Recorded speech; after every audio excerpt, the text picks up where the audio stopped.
Hello সবাইকে।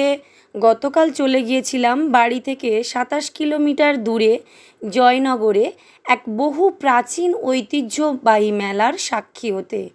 এখানে মূলত মা ধন্বন্তরী দেবীকে উদ্দেশ্য করে মেলা চলে বৈশাখ মাসের অমাবস্যা তিথি থেকে পূর্ণিমা তিথি পর্যন্ত।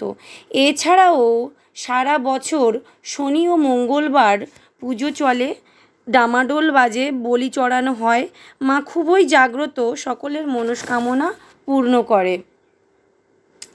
এই মায়ের আর এক রূপ হলো কৃষ্ণকালী। ১৬ দিন যাবৎ এই মেলা চলে।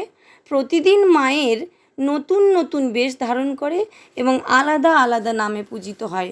তো গতকাল ছিল মায়ের ষোড়শী বেশ। এক অপরূপ জ্যোতি যেন মায়ের মুখ থেকে বের হচ্ছিল, গায়ে কাঁটা দিয়ে ওঠার মতো।